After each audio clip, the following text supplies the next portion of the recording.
அருட்பெருஞ்சோதி அருட்பெருஞ்சோதி தனிப்பெரும் கருணை அருட்பெருஞ்சோதி. எல்லா உயிர்களும் இன்புற்று வாழ்க, வள்ளல் மலரடி வாழ்க வாழ்க, கொல்லா விரதம் புகழ எல்லாம் ஓங்குக, நல்லோர் நினைத்த நலம் பெறுக, நன்றி நினைத்த எல்லோரும் வாழ்க இசைந்து. உலக மக்களே, அறிவார்ந்த அன்பர்களே, ஆண்மநேய ஒருமைப்பாடுடைய அன்பர்களே, அருட்பெருஞ்சோதி ஆண்டவருடைய திருவிளையாடலை பார்த்து கொண்டிருக்கிறோம்.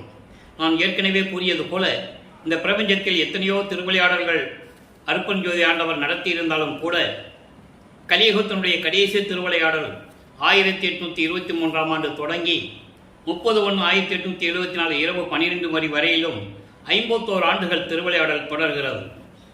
இந்த அருட்பெருஞ்சோதியுடைய திருவிளையாடல்களை நமது பிள்ளை பெருமானவர்கள் இயற்றிய திருவெட்பாவிலிருந்து 1ஆம் திருமுறையிலிருந்து 4ஆம் திருமுறை வரைக்கும், அதன் பிறகு 6ஆம் திருமுறையிலும் ஒவ்வொரு பதிகத்திலிருந்தும் ஒவ்வொரு பாடல்களிலிருந்தும் எப்படியெல்லாம் வல்லற்பமானவர்கள் வருவிக்கப்பட்டார் என்பதையும், அதன் பிறகு அருட்பெருஞ்சாண்டவர் எப்படியெல்லாம் திருவிளையாடல் செய்தார் என்பதையும் ஒவ்வொரு நாளாக நாம் பார்த்து கொண்டிருக்கிறோம். அந்த வகையில் இன்று நாம் பார்க்க வேண்டிய பாடல் திருவருள் முறையீடு 131வது பாடல். திருவருள் முறையீடு மொத்தம் 232 பாடல்களை கொண்டது. ஒவ்வொரு பாடலிலும் வல்லற்பமானவர்கள் அவருடைய மனநிலையை, இறைவனால் வருவிக்க நிலை தெரிந்தும் கூட எப்படியெல்லாம் இறைவனிடம் அருளை பெற முடியாமல் தவித்துக் கொண்டிருந்தார் என்பதையும், அருட்பெருஞ்சாண்டவர் எப்படியெல்லாம் திருவிளையாடல் செய்து கொண்டிருந்தார் என்பதையும் ஒவ்வொரு பாடலின் மூலமாக நாம் பார்த்து கொண்டிருக்கிறோம். இந்த பிரபஞ்சம் தோன்றிய காலத்திலிருந்தே யுகங்கள் தோன்றியது. கிரேத யுகம், திரேத யுகம், துவார யுகம், கலியுகம். இந்த ஒவ்வொரு யுகங்களுக்கும் ஆயுள் காலம் உண்டு. அதேபோல் இந்த யுகங்களிலே தோன்றிய சமயங்கள், மார்க்கங்கள், மதங்களுக்கும் ஆயுள் காலம் உண்டு. இவையெல்லாம் முடிந்த பிறகு உலக மக்களுக்கென்று ஒரு ஆன்மீக மார்க்கம் வேண்டும். சுத்த சன்மார்க்கத்தை அருட்பெருஞ்சாண்டவர் நிறுவி அதை தன் மகன் கையில் ஒப்படைத்து இந்த பூலோகத்திற்கு ஒரு தாயின் வழியாக வருவிக்க செய்து சுத்த சன்மார்க்கத்தை கொடுத்து உலக மக்களையெல்லாம் சுத்த சன்மார்க்கத்தில் இணைத்து உலக மக்களெல்லாம் இன்புற்று வாழ வேண்டும் என்பதற்காகவே தனது மகனை, தனது செல்வ பிள்ளையை ஒரு தாயின் வழியாக வருவிக்க செய்தார் அருட்பெருஞ்சோதி ஆண்டவர். இந்த உண்மைகளை திருவெட்பாவிலிருந்து நாம் ஒவ்வொரு பாடலின் மூலமாக பார்த்து கொண்டிருக்கிறோம். சமயங்களும் மதங்களும் மார்க்கங்களும் சூழ்ந்திருந்த காலகட்டங்களில் நமது பிள்ளை பெருமான் அவர்கள் வருவிக்க விட்டதனால் அவரும் சமயங்களையும் மார்க்கங்களையும் இந்த மதங்களிலும் சொல்லப்பட்ட நெறிகளை பின்பற்றி கொண்டு அதனுடைய சங்கற்ப விகற்பங்களிலே ஈடுபட்டு கொண்டு எப்படியெல்லாம் இருந்தார் என்பதையும் நாம் பார்த்து கொண்டிருக்கிறோம். நல்லா கவனிங்க. இன்னைக்கு திருவருள் முறையீடு 131வது பாடல், பதிகம் 6, 131வது பாடல் திருவருள் முறையீடு. வல்லப்பமானவர்கள் வருவிக்க உற்று 8 ஆண்டுகள் வரையிலும் தான் யார் என்ற நிலை கூட அவருக்கு தெரியாது. மனம் ஒரு நிலையில் இல்லாமல் தவித்துக் கொண்டிருக்கிறார். 9வது ஆண்டிலே இறைவன் அருட்பெருஞ்சாண்டவர் வந்து ஆட்கொண்ட பிறகு இறைவனால் வருவிக்க உற்ற மகன் என்று மட்டும் அவருக்கு தெரிகிறது. ஞானம் உண்டாகிறது. மெஞ்ஞானம் கிடைக்கவில்லை, ஞானம் மட்டும் உண்டாகிறது. அந்த ஞான அறிவினால் இந்த பிரபஞ்சத்தில் எப்படியெல்லாம் சிவபெருமான் திருவிளையாடல் செய்து கொண்டிருந்தார் என்பதையும் அப்போ அவர் சிவபெருமான் தான் சொல்ல முடியும். அருட்பெருஞ்சோதி ஆண்டவர் அப்போ அவருக்கு தெரியாது. சுத்த சன்மார்க்கா இப்போ அவருக்கு தெரியாது. அதனால அந்த சிவபெருமானை எப்படியெல்லாம் உருவகப்படுத்துகிறார் என்பதையும், அந்த சிவபெருமானுடைய திருவிளையாடல் எப்படியெல்லாம் நடந்தது என்பதையும், இதை 4 யுகங்களிலுமே உருவாக்கப்பட்ட சமயங்கள், மதங்கள், மார்க்கங்கள், இதிகாசங்கள், சாஸ்திரங்கள், இந்த நூல்களிலே சொல்லப்பட்ட வேதங்கள், ஆகமங்கள் எப்படியெல்லாம் சொல்லிக் கொண்டிருந்தன என்பதை நமது பிள்ளை பெருமானவர்களும் அதை எடுத்து கூறிக்கொண்டிருக்கிறார்கள். அதை பார்த்து கொண்டிருக்கிறோம். இந்த பிரபஞ்சத்திலே எத்தனையோ திருவிளையாடல்களை மக்களிடம் கூறினார்கள். ஆனால் அருட்பெருஞ்சோதி ஆண்டவருடைய திருவிளையாடலை இதுவரையிலும் 202 ஆண்டுகளாகியும், நமது பிள்ளை பெருமானவர்கள் வல்லற்பமானவர்கள் வருவிக்க உற்று 202 ஆண்டுகளாகியும் அருட்பெருஞ்சோதி ஆண்டவர் ஒரு ஆண்டவர் இருந்தார், அவர் திருவிளையாடல் செய்துதான் இவ்வளவு நிகழ்ச்சிகள் நடந்தது என்பதை யாரும் மக்களிடம் எடுத்து சொல்லவில்லை. அதனால் மக்களுக்கு தெரியாது. அந்த நிலையை இந்த வள்ளலார் ஊழியன் இறைவனுடைய தயவாலையும் கருணையாலையும் பெற்றுக்கொண்டு திருவெட்பாவினுடைய விளக்கங்களை பெருமானிடமிருந்து பெற்றுக்கொண்டு இந்த விளக்கங்களை நான் உங்களுக்கு கூறிக்கொண்டிருக்கிறேன் என்று சொல்லுவதில் பெரும் மகிழ்ச்சி அடைகிறேன். பாடலை நல்ல கவனிங்க. பாடல் உங்களுக்கு புரியாட்டா கூட இறைவன் கொடுத்த விளக்கம் மிகவும் எளிமையாக இருக்கும். நல்ல அமுதம் சிவைதான் தரக்கொண்டு. இன்னொரு கருத்தை இங்கே நான் பதிவு செய்ய கடமைப்பட்டிருக்கிறேன். நண்பர்களே, தமிழ் இலக்கணம் இலக்கியம் படித்தவன் அல்ல நான். இந்த பாடல்களுக்கெல்லாம் விளக்கம் கொடுத்தது எனது தந்தை வல்லற்பமானவர்கள் என்பதை கூறிக்கொள்வதில் மகிழ்ச்சியோடு உங்களுக்கு தெரிவித்துக் கொள்கிறேன். விளக்கம் இறைவன் கொடுத்த விளக்கம்தான். என்னுடைய சொந்த விளக்கங்களோ சொந்த கருத்துக்களோ எதுவுமே கிடையாது என்பதை தெரிவித்துக் கொள்ள கடமைப்பட்டிருக்கிறேன். நல்ல அமுதம் சிவைதான் தரக்கொண்டு நின் நற்சவிக்கு சொல்ல அமுதம் தந்த எங்கள் பிரான் வளம் சூழ் மயிலை இன்னமுதம் இல்லமுதம் மயிலை இல்லமுதம் திகழ் பெண்ணாக என்பை. என்பை என்றது எலும்பும் சாம்பலும். என்பை எழுப்பிய நாள் சில்லமுதம் பெற்ற தேவரை வானம் செரிக்கதன்றே. இந்த பாடலுடைய விளக்கம் பார்ப்பதற்கு முன்னால் அடியனுடைய ஒரு சிறிய விளக்கம். அதாவது இந்த பிரபஞ்சம் தோன்றிய காலத்திலிருந்தே கோடிக்கணக்கான பேர்கள், ரிஷிகள், முனிவர்கள், புலவர்கள், சமய புலவர்கள் எல்லாமே தோன்றினார்கள். ஆனால் ஒரு காலகட்டத்தில் இருந்த நிகழ்ச்சியை, ஒரு யுகத்தில் இருந்த நிகழ்ச்சியை அடுத்த யுகத்தில் வருகின்றவர்கள் அதை வெளிப்படுத்தவில்லை. உதாரணமாக, இது எல்லாரும் அறிந்த விஷயம்தான்.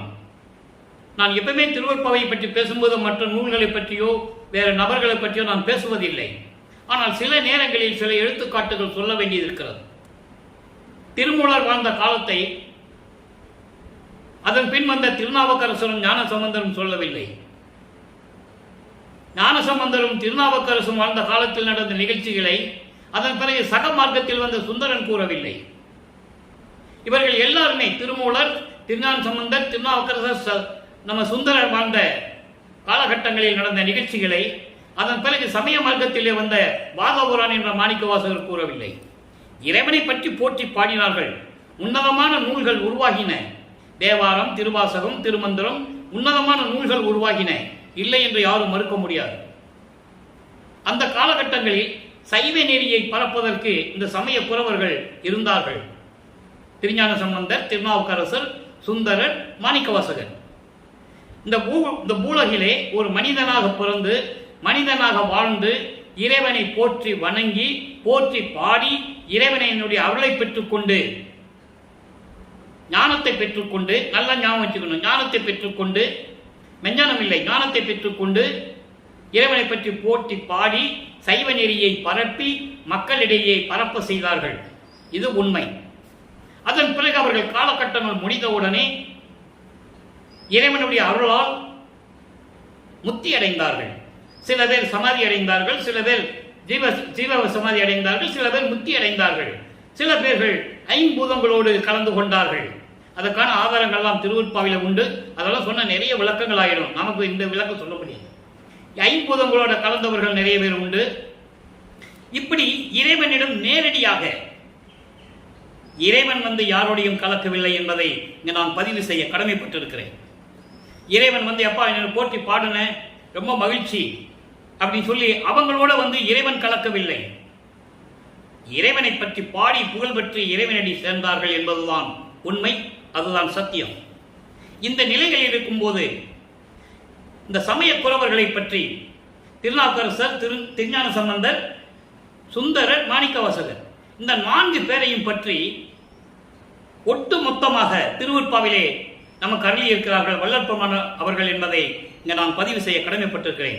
காரணம், சைவ நெறியை பரப்பியவர்கள் அந்த காலகட்டங்களில் அந்த ஒரே இதுக்காக, அந்த ஒரு நிகழ்ச்சிக்காக அவர்களை போற்றி பாடியிருக்கிறார்கள் நமது பிள்ளை பெருமானவர்கள். ஆளுக்கு 10 பாட்டு பாடி போற்றி பாடிதான் 4ஆம் திருமுறையை முடிக்கிறார் நமது பிள்ளை பெருமானவர்கள். எவ்வளவு பெருந்தன்மையோடு இவர்கள் சைவ நெறியை பரப்பியவர்கள், இறைவனுடைய அருளுக்கு உட்பட்டவர்கள், பாத்தியப்பட்டவர்கள் என்ற ஒரு காரணத்திற்காக பாடியிருந்தார்கள். இதில் மாணிக்கவாசகர் மேல் தனி பற்று உண்டு வளர்ப்பமானவர்களுக்கு. அதனால் அவருக்கு மட்டும் 11 பாட்டு. இதை ஏன் கூறுகிறேன் என்றால், இப்ப நம்ம பார்க்கக்கூடிய திருவள்ளுவர் முறையில் 4 பேரை பற்றி பாடியிருப்பார். அந்த நிகழ்ச்சியை இறைவனுடைய திருவிளையாடலை கூறியிருப்பார்கள். அதற்காகத்தான் இந்த விளக்கம் நான் சொல்லிக் கொண்டிருக்கிறேன். அது என்னவாயிற்று என்றால், அதன் பிறகு வந்தவர்கள் வல்லப்பெருமான் இவர்களை பற்றி பாடியதனால் வல்லப்பெருமானை 64வது நாயன்மார் என்று சொல்லிவிட்டார்கள். நல்லா புரிஞ்சுக்கணும். நீங்க ஏற்கனவே சைவ நீரில் இருந்தவர்கள் 63 நாயன்மார்கள் இருந்து கொண்டிருக்கிறார்கள். இவரை மற்றவர்களை பற்றி புகழ்ந்து பேசும்போது இவரும் ஒரு நாயன்மார் என்று சொல்லி 64வது நாயன்மாரில் சேர்த்து விட்டார்கள். அதை மக்களிடம் சொல்லிவிட்டார்கள். மக்கள் நம்பிக்கொண்டிருக்கிறார்கள். இப்படியெல்லாம் ஒரு காரியம், தவறான காரியம் நடந்துவிடும் என்பதற்காகத்தான் ஒரு பாடலிலே வல்லற்பெருமான் அவர்கள் தெளிவாக கூறியிருப்பார்கள். அதையும் தவறாக திரித்து சொல்லிவிட்டார்கள் மக்களிடம். வாழையடி வாழையென வந்த திருக்கூட்டம் மரபினில் யான் ஒருவன் அன்றோ அப்படின்னு சொன்னார். இந்த அன்றோ வார்த்தையை தவறாக பயன்படுத்தி நான் அப்படி வந்தவன் தானே அப்படின்னு சொல்லிட்டாரு வள்ளலாறு. யான் ஒருவன் அப்படியோடு நிறுத்தியிருந்தால் நம்ம சொல்லலாம். இது ஏன் விளக்கம் தர வேண்டியிருக்கின்றால் காலத்தின் கட்டாயம், விளக்கம் தந்தே ஆக வேண்டியிருக்கிறது. அதனால்தான் வல்லப்பெருமானை ஒரு மனிதனாகவே சித்தரித்தார்கள், ஒரு துறவியாக சித்தரித்தார்கள், ஒரு பாடலாசிரியாக சித்தரித்தார்கள். நீங்க நல்லா புரிஞ்சுக்கணும். யாரை இழிவுபடுத்துவதற்கென்றோ குறைத்து பேசுவதற்கோ நமது நோக்கம் அல்ல. அதே நேரத்தில் திருவருட்பாவில் இருக்கின்ற உண்மைகளை சொல்ல வேண்டும். வாழையடி வாழையன வந்த திருக்கூட்ட மரபினில் யான் ஒருவன் அப்படின்னு சொல்லியிருந்தா பரவாயில்ல. ஒருவன் அன்றோன்னு சொல்லிட்டார். நான் அப்படியெல்லாம் வந்தேன், அப்படியா வந்தேன்னு கேட்டார் அப்பா கிட்ட, அருப்பறிஞ்ச ஆண்டவர்கிட்ட. இது 6ஆம் திருமுறையில அந்த பாடல் இருக்கு. அதுக்கப்புறம் பாருங்க, அதுக்கு பின்னால வரிய மக்கள்கிட்ட சொல்ல விட்டுட்டாங்க. இந்த 2 வரியை மட்டும் தான் எடுத்துக்கிட்டாங்க. அதுக்கு பின்னால சொல்றாரு, நீ எனது தந்தை அல்லவா, நான் உன் மகன் அல்லவா, இப்படியெல்லாம் என்னை அலைக்கழிப்பதற்கு உனக்கு தர்மமா, நியாயமா, நேர்மையா, நீதியா அப்படிலாம் கேட்கிறாரு. அப்ப அதை மக்கள்கிட்ட சொல்லணும்ல, சொல்லாம விட்டுட்டாங்க. இது ஏன் சொல்ல வேண்டியிருக்கின்றால் இப்போ அந்த பாடல் அந்த விளக்கம் வருது, அதனால அதை சொல்ல வேண்டியிருக்கு. இப்ப பாருங்க, இந்த பாடலை பாருங்க. இந்த பாடலை பார்த்துட்டோம். என்ன சொல்றாருன்னா, உமையாளின் அருள் அமுதம் உண்டு. நீங்க புராணங்களை படிச்சிருப்பீங்க. ஞானசம்பந்தன் 3 வயசாக இருக்கும்போது உமையாள் முளைப்பால் கொடுத்து, அருள்பால் கொடுத்து ஞானசம்பந்தனை பாட வைத்தாள் என்ற ஒரு புராணத்திலே இருந்து உண்மை. வல்லப்பெருமான் கூறுகிறார். அதை நடந்த கதையெல்லாம் உண்மை, நடந்ததெல்லாம் உண்மை. அதே நேரத்தில் திருஞான சம்பந்தர் 3 வயசிலே அருள்பால் உண்டு ஞானம் பெற்றார் என்று சொன்னவர்கள் நமது வல்லப்பெருமானவர்கள் ஒரு தாயின் வயிற்றிலே கருவறையிலே இருக்கும் போது அருளமுதம் கொண்டு போய் அருப்பஞ்சாண்டவர் ஊட்டினாரே, அதை ஏன் சொல்லல? சொல்லல சொல்லல. அந்த நிலையை இப்ப வல்லப்பெருமான் சொல்றார். கவனிங்க. இப்போ திருஞான சம்பந்தர் அருளமுதம் உண்டு, அருளை பெற்றுக்கொண்டு அருள் பெற்றதினால் உன்னுடைய திரு அருள் செவிக்கு சொல்லமுதம் பாடல்களை தந்த எங்கள் பிரான். எவ்வளவு பெருமையை சொல்றார் பாருங்க. உள்ளன்போடு எங்கள் பிரான் சொல்றார். எங்கள் திருஞான சம்பந்தர் உமையாளுடைய அருள்பாலை உண்டு, அந்த அருள் பெற்றதனால் அந்த பாடல்களை எல்லாம் உன் காதுக்கு கேட்கும்படி செய்தானே திருஞான சம்பந்தர், எங்கள் புராணவர். அவர் சென்னையிலே மயிலாப்பூரிலே ஒரு இல்லற வாழ்க்கையில் ஈடுபட்டுக் கொண்டிருந்த ஒரு சிவனடியார். அவருக்கு ஒரு பெண் இருந்தது, பூம்பாவை என்ற ஒரு பெண். அந்த பெண்ணை உயிரோடு வரவழைத்த அந்த நாள் இருக்கிறதே, அது தேவர்களையும் தலைகுனிய வைத்தது என்று சொல்கிறார். சிவபெருமான் அருளை பெற்று திருஞான சம்பந்தர் இந்த நிகழ்ச்சியை சொல்லும் போது, இந்த செயலை நடத்தி காட்டிய போது எலும்பும் சாம்பலும், அதான் என்பைன்னு சொல்றார், எலும்பும் சாம்பலுமாக அந்த சிவனடியார் தன் மகன் இறந்த பிறகு எலும்பையும் சாம்பலை ஒரு மண்பானையில் அடைத்து வைத்து வீட்டிலே வைத்திருந்தார் மயிலாப்பூரிலே. திருஞான சம்பந்தர் போகும்போது, என் பெண் பூம்பாவை என்ற ஒரு பெண்ணை பெற்றெடுத்தேன், அந்த பூம்பாவையை உங்களுக்கு தான் மனம் முடிக்க வேண்டும் என்று நான் காத்திருந்தேன், எதிர்வாத விதமாக இறந்து விட்டால் மனம் கேட்காமல் சாம்பலையும் எலும்பையும் மண்பானையில் அடைத்து வைத்திருக்கிறேன் என்று சொல்லி திருஞான சம்பந்தரிடம் கொடுக்கும் போது அவர் அந்த பூம்பாவையை உயிரோடு வரவழைக்கிறார். அந்த பாடல் அது இறைவனுடைய திருவிளையாடலையும் சொல்லணும், திருஞான சம்பந்தருடைய அருளையும் சொல்லணும், கண்டிப்பா சொல்லணும். அப்போ அந்த பாவையை உயிரோடு, பூம்பாவையை உயிரோடு வரவழைத்தார் திருஞான சம்பந்தர். அப்ப அந்த சிவனடியார் சொல்றாரு, ஐயா அடிகளாரே, இந்த பெண்ணை உங்களுக்கு நான் திருமணம் செய்து கொடுக்க வேண்டும் என்று நினைத்தேன், எதிர்பாரா விதமாக இறந்து விட்டால் என்றாவது ஒரு நாள் நீங்கள் வரும்போது இந்த நிகழ்ச்சியை சொல்ல வேண்டும் என்பதற்காகத்தான் என்னுடைய எரிந்து போன எனது பெண்ணினுடைய உடலில் ஏற்பட்டு இருக்கின்ற அந்த எலும்பையும் சாம்பலையும் ஒரு மண்பானையில் வைத்து அடைத்து வைத்திருக்கிறேன் என்று சொல்லி காட்டும்போது திருஞான சம்பந்தர் அந்த பெண்ணை உயிரோடு வரவழைக்கிறார். பூம்பாவை உயிர் விட்டு எழுகிறாள். நீங்கள் திருமணம் செய்து கொள்ளுங்கள் என்று தந்தை சொல்லும் போது திருஞான சம்பந்தர் சொல்லுகிறார், நான் இவளுக்கு உயிர் கொடுத்திருக்கிறேன், நான் தந்தைக்கு நிகரானவன், பூம்பாவைக்கு நான் தந்தைக்கு நிகரானவன், அவள் சிவத்தொண்டு செய்யட்டும் என்று சொல்லி அந்த திருவிளையாடலை சிவபெருமான் நடத்தியதை நமது பிள்ளை பெருமானவர்கள் இந்த பாடலிலே கூறுகிறார். ஒவ்வொரு ஆளையும் குறிப்பார். திருஞான சம்பந்தர் இன்னைக்கு, நாளைக்கு திருநாவுக்கரசரு, அதுக்கு மறுநாள் சுந்தரரு, அதுக்கு மறுநாள் வாதவூரான், இப்படி 4 பாடல் வரிசையா இருக்கும். இந்த பிரபஞ்சத்தில் சொல்லி எத்தனை பேர்கள் வந்தார்கள், ரிஷிகள், முனிவர்கள், எல்லாருமே யாரையும் அவர் குறிப்பிட்டு சொல்லவே இல்லை. இந்த 4 பேரை மட்டும் போற்றி பாடியிருக்கிறார். காரணம், அவர்கள் செய்த சைவ தொண்டு. நல்லா புரிஞ்சுக்கணும். நீங்க இறைவனால் உருவாக்கப்பட்டவர்கள், அருளை பெற்றவர்கள், சைவ தொண்டு செஞ்சவர்கள். அதனால் 4 பேரை போற்றி பாடியிருப்பார்கள். அதை நீங்க மனசில் வச்சுக்கணும். இப்போ திருஞான சம்பந்தரை இந்த மாதிரியெல்லாம் அருள் கொடுத்து வைத்தாயே, அந்த நாள் இருக்கே, அது தேவர்கள் எல்லாம் தலை குனிந்த நாள். ஒரு இறைவனுடைய அருளை பெற்றவன் எலும்பையும் சாம்பலையும் வைத்து ஒரு பெண்ணை உயிராக வரவழைத்து விட்டானே என்று சொல்லி, அதான் சொல்றாரு, சில்லமுதம் பெற்ற தேவரை. சில்லமுதம்னா சிறிதளவு அருளை பெற்றவர்கள். அப்படிப்பட்ட தேவரை இந்த உலகமே சிரித்தது. அவர்கள் தலை குனிந்து வெட்கி தலை குனிந்தார்கள். அப்படி அருளை உடைய நீ, என்னை பெற்ற இறைவன் நீ, உன்னால் வருவிக்கூட்ட மகன் நான், என்னை தெருவிலை வைத்துக் கொண்டிருக்கிறாயே என்று சொல்லி இந்த முறையீடு செய்கிறார். இப்ப நீங்க புரிஞ்சிருப்பீங்கன்னு நினைக்கிறேன். இப்படிப்பட்ட அருளுடைய இறைவன், அடியார்களுக்கெல்லாம் நீ அருளை கொடுத்த இறைவன், நான் உனது மகன், உன்னால் வருவிக்க உற்றவன், நான் வெளியே யார்ட்டையும் சொல்லவும் முடியாது, என்னை தெருவில் நிற்க வச்சுட்டே, விரைவில் வந்து அருள் செய்வாக என்று முறையீடு செய்கிறார். இப்போ இந்த பள்ளப்பமானவர்கள் 1வது எட்டில் அருப்பஞாண்டவர் 51 ஆண்டுகளை 8 8ஆக பிரிக்கிறார். 1வது எட்டுல வருவிக்க உற்ற 1வது ஆண்டிலிருந்து 8 ஆண்டுகள் வரைக்கும் ஒண்ணுமே அருள் இல்லை. அதன் பிறகு 2வது எட்டில் இருக்கும் போதுதான் 9வது ஆண்டில் இறைவன் வந்து ஆட்கொண்டு ஞானத்தை கொடுத்து விட்டு மறைந்து விடுகிறார். முன்பருவம் பின்பருவம் காட்டி அருள் செய்வேன் மகனே என்று சொல்லி மறைந்து விடுகிறார். சமயங்களிலும் மதங்களிலும் மார்க்கங்களிலும் சொல்லப்பட்ட நெறிகளை தன் மகன் பின்பற்ற வேண்டும். அதன் பிறகு இது மக்களிடையே பொய் என்று சொல்ல வேண்டும். அப்போ சுத்த மார்க்கத்தை வாக்கு பிறகு அதை சொல்லுவாரு. இன்னைக்கு நம்ம பார்க்க போறோம், கவனமா கேளுங்க. இப்போ இந்த நிலையில் இருக்கும்போது வல்லப்பெருமானவர்கள் வருவிக்க உற்று 13வது ஆண்டில், வல்லப்பெருமானுக்கு வயது இல்லை. நான் ஏற்கனவே ஒவ்வொரு பதியத்திலும் நான் குறிப்பிட கடமைப்பட்டிருக்கிறேன். வல்லப்பெருமானவர்கள் ஒவ்வொரு யுகத்திலையும் இருந்தவர். அதற்கான ஆதாரங்கள் திருவிற்பாவில் உண்டு, யாரும் மறுக்க முடியாது. ஒவ்வொரு யுகத்திலும் எப்படி இருந்தேன்னு சொல்லுவார். இந்த நிலையில் இருக்கும்போது அவருக்கு வயது இல்லை. வல்லப்பெருமானை பற்றி கூறும்போது வருவிக்க உற்ற ஆண்டில் இருந்து என்று சொல்ல வேண்டும். வள்ளலாருக்கு 30 வயசு ஆயிடுச்சு, அந்த வயசுல இது நடந்தது அப்படிலாம் சொல்லக்கூடாது. வருவிக்க உற்ற ஆண்டில் இருந்து இந்த ஆண்டில் இப்படி நடந்ததுன்னு சொல்லணும். இப்போ இவர் திருவொற்றியூர் சொல்றாரு, 13 வயசு ஆயிடுச்சு, திருவொற்றியூர் போகிறார். மனம் அங்கே போக சொல்லுகிறது. மனம் போக சொல்லுகிறது என்பதை விட அருப்பஞாண்டவர் தன் மகனை திருவொற்றியூருக்கு போக சொல்லி மனதை தூண்டி விடுகிறார். அங்க போகிறார். அங்கே பதியங்கள் உருவாகிறது. 2ஆம் திருமுறை 1207 பாடல்கள். ஒவ்வொரு பாடல்களிலும் அவர் ஏன் பாடல்களை இயற்றினார் என்பதை முதலில் நீங்கள் புரிந்து கொள்ள வேண்டும்.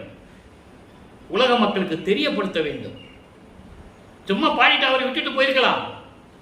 ஏன் நூல்களாக தொகுத்து மக்களுக்கு கொடுத்தார் என்றால் உலக மக்களுக்கு தெரியப்படுத்த வேண்டும். அதனால நீங்க என்ன சொல்லிட்டாங்கன்னா, அவர் ஒரு பாடலாசிரியர் சொல்லிட்டாங்க. பாட்டு பாடினாருப்பா, பாட்டு பாடினாரு, பாடலாசிரியர் சொல்லிட்டாங்களே தவிர அவர் இறைநிலையில் இருந்தவர், அவர் இறைவனுடைய மகன் என்று யாரும் சொல்லவில்லை. அவர் சொல்றாரு. அவர் சொன்னது கூட மக்கள்கிட்ட சொல்றதுக்கு ஆள் இல்லை. அதை தான் இப்ப நம்ம பார்த்துட்டு இருக்கோம். இப்போ 2வது எட்டில் இருக்கும்போது 16 ஆண்டுகளுக்குள் என்ன நடந்தது? 14 அந்த நிலையில் திருவொற்றியூரிலே இருந்து கொண்டு பதியங்கள் உருவாகிறது. தியாகராஜபுரம் பற்றி பாடுறாரு, மனம் உருகிறாரு. ஒரு வேலையும் நடக்கல. திருமலை வயலுக்கு போறாரு, திருவள்ளித்தாயத்துக்கு போறாரு, ஒன்னும் நடக்கல. அப்ப இந்த நிலையில் இருக்கும்போது 2ஆம் திருமுறையிலே பதிகம் 16 உருவாகிறது. திருவருள் வேட்கை. இது வரைக்கும் 15 பதியங்களை பார்த்துருக்கோம். ஒவ்வொரு பதிகம் ஏன் பார்த்து ஒவ்வொரு பாடலை ஏன் பார்க்குறோம்னா அருப்பஞ்சாண்டடி திருவிளையாடலை சொல்லணும். வள்ளல் பெருமான் யாருங்கிறது முதல்ல உலகத்துக்கு சொல்லணும். அதான் நமது நோக்கம். திருவருட்பானுடைய கான்செப்டே தான். இப்போ திருவருள் வேட்கை 1வது பாடல் பதிகம் 16 2ஆம் திருமுறை. திருவருள் வேட்கை என்பது இறைவனுடைய அருளை வேண்டுவது. கெஞ்சிறார். காரணம் மனம் வேதனையில் இருக்கிறார். 16 ஆண்டுகள் ஆகிவிட்டது. மன வேதனையில் இருக்கிறார். ஒண்ணுமே நடக்கலைன்னு எல்லாருக்கும் இருக்க தானே செய்யும். இறைவன் மகன் என்று தெரிந்தவரை கூட எப்படி இருக்குன்னு பாருங்க. யார்ட்டையும் சொல்லவும் முடியாது, வெளியே யார்ட்டையும் பேசவும் முடியாது இதை பத்தி. இந்த நிலையில் இருக்கும்போது திருவருள் வேட்கை உதயமாகிறது. 1வது பாடல். மண் அமுதாம் உன் தாள் வலுத்துகின்ற. மண் என்பது 2 சொல்லி என்னன்னா, 3 சொல்லி என்னன்னா மண்ணுன்னா அது வேற. இது மண் 2 சொல்லி என்னன்னா மண் அமுதாம் உன் தாள் வலுத்துகின்ற நல்லோருக்கே இன்னமுதம் ஓர் பொழுதும் இட்டு அறியேன் ஆயிடினும் முன் அமுதா இறைவனை சொல்றாரு. அமுதா உண்டகலம் முன்னி வாடுகின்றேன். என் அமுதே இன்னும் இரக்கம்தான் தோன்றாதோ. இது பாடல். இந்த பாடலுடைய விளக்கம் பாருங்க. உன் திருவடியை வணங்குகின்ற நல்லவர்களுக்கு அருளை கொடுக்கின்றாய். உன்னை வணங்குறாங்க, நல்லவங்கன்னு தெரிஞ்சு நீ அருளை கொடுக்கிற, நியாயமானது, நான் இல்லைன்னு சொல்லல. ஆனால் ஒருபோதும் உன்னுடைய அருளை பெறுவதற்கு நான் நினைக்கவில்லையே. அந்த நிலையில் நான் இருந்து விட்டேனே, இல்லாமல் இருந்தேனே. அந்த நிலையில் நான் இருந்து கொண்டிருக்கிறேன். மனம் ஒரு நிலையில் என்னிடம் இல்லை இறைவா. நீ வருவிக்க செய்து விட்டாய். நான் வந்து விட்டேன் பூலோகத்திற்கு. ஒரு விவரமும் சொல்லாம மறைஞ்சிட்டேன். நல்லவர்களுக்கெல்லாம் அருள் கொடுத்துக்கிட்டு தான் இருக்கேன். நான் இல்லைன்னு சொல்லலை, ஒத்துக்கிறேன். அமுது போன்றவன் தானே, நான் இல்லைன்னு சொல்லலை. ஆனால் நான் தப்பு பண்ணிட்டேனே. ஒரு பொழுது கூட உன் திருவடியை வணங்கி நான் இதெல்லாம் செய்யணும்னு நான் நினைக்கவே இல்லை. ஆனாலும்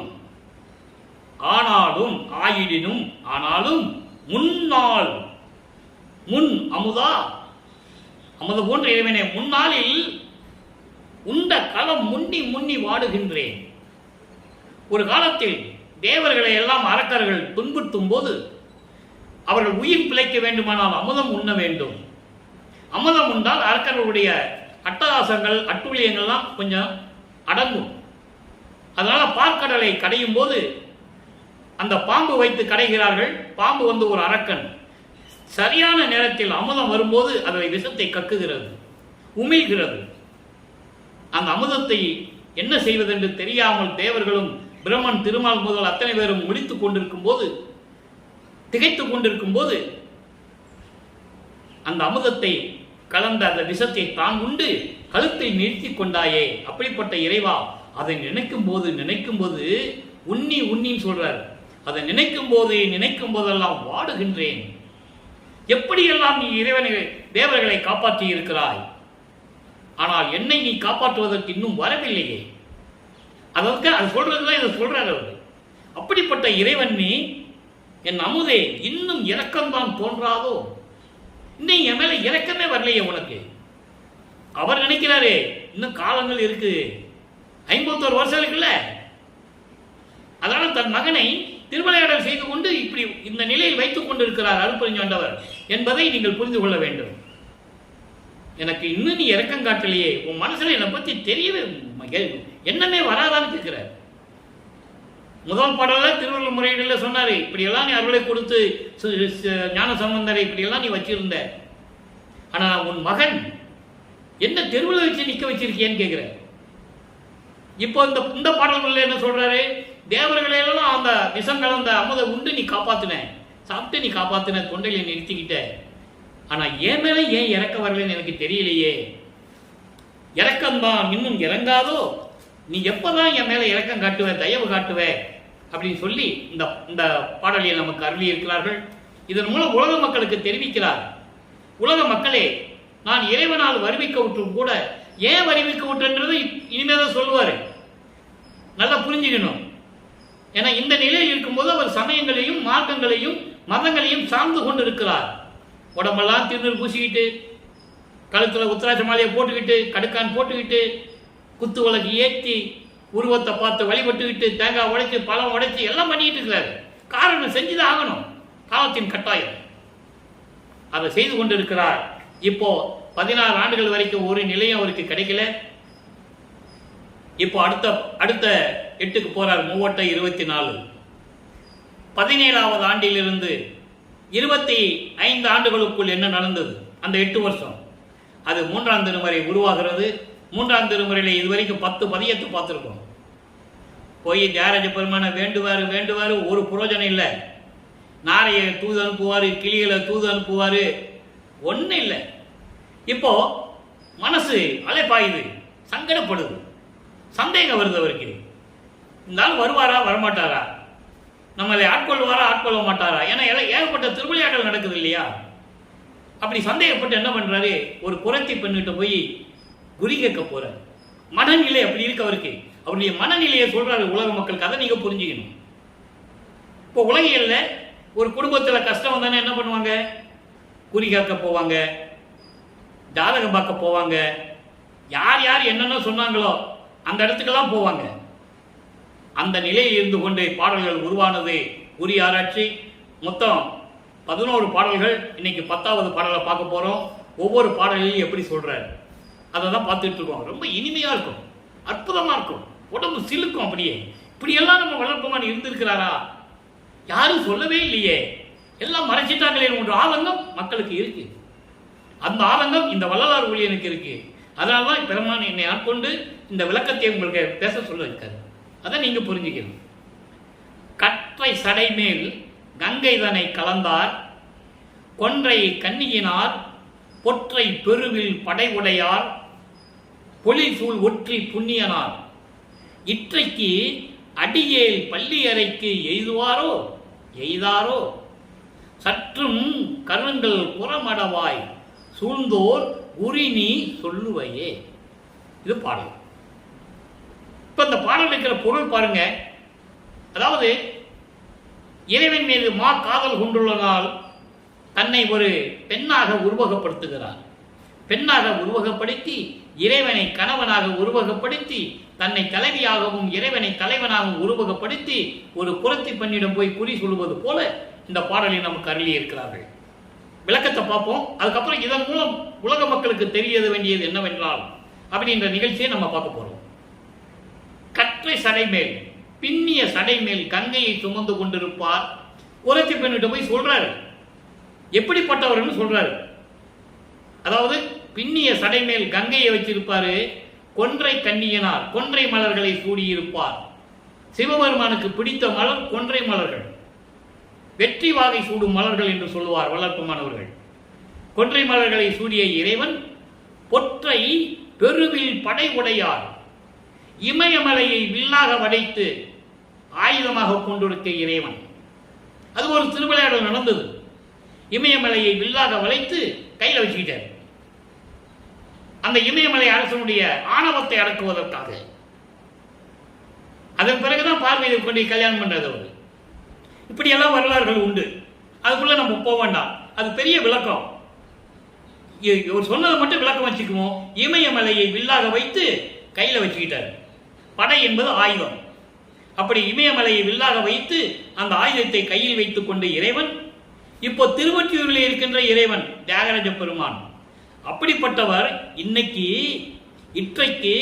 அடியேல் வீட்டுக்கு பள்ளி அறைன்னு சொல்ற, படுக்கை அறை. படுக்கை அறைன்னா வீட்டுக்குள்ள தானே இருக்கும். என் வீட்டுக்கு வருவாரா? ஏன் பள்ளி அறைன்னு சொல்றாருன்னா என்னோடு கலப்பதற்கு வருவாரா, என்னை ஆட்கொள்வதற்கு வருவாரான்னு பொருள். அதை நீங்க புரிஞ்சுக்கணும். என்னுடைய வீட்டுக்கு பள்ளி அறைக்கு இன்னைக்கு வருவாரா வரமாட்டாரா? நெடுநாள் காத்து கொண்டிருக்கிறேன் குறத்தி பெண்ணே, குறி சொல்லுகின்ற குறத்தி பெண்ணே, கரும் கூந்தலுடைய குறத்தி பெண்ணே என்று சொல்லுகிறார். அதாவது சுற்றும் கரும் கடலாம், கருணை கூந்தலுடைய குறத்தி பெண்ணே, எனக்கு ஒரு நல்ல குறி சொல்லு, உண்மையை சொல்லு அப்படின்னு சொல்லி குறத்தி பெண்ணிடம் குறி கேட்கிறார். எப்படிப்பட்ட இறைவன் சொல்லி அவர் இன்னைக்கு என் வீட்டுக்கு படுக்கை அறைக்கு பள்ளி அறைக்கு என் வீட்டுக்கு வருவாரா வரமாட்டாரா குறி சொல்லுன்னு சொல்றார். இதன் மூலம் இதனுடைய மைய கருத்து உலக மக்களுக்கு தெரியப்படுத்துவது என்னவென்றால், உலக மக்களே, நான் இறைவனால் ஒரு தாயின் வழியாக இந்த பூலோகிற்கு வருவிக்க உற்று 24 ஆண்டுகள் வரையிலும் இறைவனிடமிருந்து எந்த அருளை பெற முடியாமல் நான் தவித்துக் கொண்டிருந்தேன். மனம் துன்பப்பட்டுக் கொண்டிருந்தேன். பேச்சுகள், ஏளன பேச்சுகள், மானம் போன வழியெல்லாம் விடுத்தேன்னு சொல்லுவாரு. எங்க ஞானசரியில சொல்லுவாரத. அப்போ ஒரு மனம் எப்படி நொந்திருக்கும், அதை நீங்க புரிஞ்சுக்கணும். இறைவனுடைய மகன் வருவிக்க செய்து அப்பன் புள்ள தெருவில் விட்டா, அப்ப மகனுடைய நிலை எப்படி இருக்கும்? அந்த நிலையில் இருந்து கொண்டிருக்கிறார் வள்ளல் பெருமான் என்பதை உலக மக்களுக்கு தெரிவிக்கிறார். என் மனம் ஒரு நிலையில் இல்லை, அந்த நிலையில் நான் இருந்து கொண்டிருக்கிறேன். அவர் வருவாரா, வரமாட்டாரா, எனக்கு அருள் கொடுப்பாரா, கொடுக்க மாட்டாரா, என்னை அணைத்துக் கொள்ளுவாரா, விட்டு விலகி சென்று விடுவாரா என்ற மனநிலையில் நான் இருந்து கொண்டிருக்கிறேன் என்று சொல்லி இந்த பாடலை நமக்கு அருளியிருக்கிறார்கள் என்பதை இங்கே நான் பதிவு செய்ய கடமைப்பட்டிருக்கிறேன். அடுத்து, இப்ப இதுவரைக்கும் ஒண்ணு நடக்கல. வள்ளற்பெருமானை பற்றி சொல்லும் போது அன்பர்களே, உலக மக்களை இப்படிதான் பேசணும். சும்மா ஒத்த வரையில பேசிடக்கூடாது.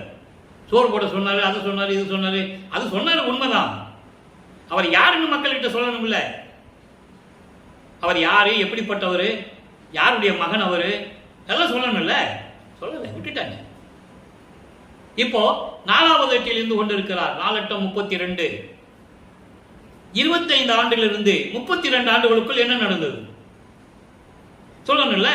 அப்போ வருவிக்க உற்று 27வது ஆண்டில் தனக்கொடி அம்மையாருக்கு தாலி கட்டி திருமாங்கல்யம் பூட்டி மோட்ச வீட்டை காட்டி அந்த அம்மாவுக்கு விமோசனத்தை கொடுக்கிறார். விமோசனம் என்பது அது அது விளக்கம் சொல்லணும்னு நிறைய இருக்கு. விமோசனம் என்பது நிறைய விளக்கம் இருக்கு. நம்ம பொதுவாக என்ன சொல்றோம்னா, அந்த அம்மாவுக்கு ஒரு நல்ல கதியை கொடுத்தார், ஒரு மன நிம்மதியை கொடுத்தார். இது ஏற்கனவே நிர்ணயிக்கப்பட்டது, விண்ணுலகத்திலே நிர்ணயிக்கப்பட்டது. வள்ளற்பெருமான் ஒரு தாயின் வழியாக இங்க வரணும்னு சொல்லி அங்க நிர்ணயிக்கப்பட்ட போதே அது சொல்லப்பட்டது. அது ஒரு பாட்டில் சொல்றாரு. அந்த விளக்கெல்லாம் நம்ம பார்த்துட்டோம். அதை மறுபடியும் பேசணும்னா நம்ம நிறைய விளக்கங்கள்லாம் இங்க பேச முடியாது, இப்போ சொல்ல முடியாது. அப்ப அந்த விளக்கத்தில் நம்ம பார்த்துட்டோம். அது பாடல் வேணா நான் சொல்லிடுறேன். ஒரு மாது பெற்ற மகன் பொருட்டாக உவந்து முன்னம் ஒரு மாமனாகி வழக்குரைத்தாய், என் வழக்கு உரைத்ததற்கு இரு நிலத்து போல் வேடம் கட்டி இருத்திகளோ, திருமால் வணங்கும் பதத்துவா யான் உன் சிறுவன் என்றே. அந்த பாடல் அதுல அவ்வளவு உண்மைகள் மறைஞ்சிருக்கு. மக்கள்கிட்ட யாரும் சொல்லல. அப்பவே அந்த பாடல் வந்துருச்சு. அது விளக்க நான் அன்னைக்கு சொல்லிட்டேன். அது ஒரு பதிவில் இருக்கு. என்ன மட்டும் வேஷம் மட்டும் போட சொல்லிட்டேன். அந்த நிலை வரும்போது இங்க தனக்கொடி அம்மையாருக்கு தாலி கட்ட வேண்டிய கட்டாய சூழ்நிலை. அந்த திருமணத்தின் போது பிரம்மன், திருமால், ருத்திரன் போன்ற பதத்தலைவர்களும் வானவர்களும் வாழ்த்துவதற்காக அங்கு அமர்ந்திருக்கிறார்கள்.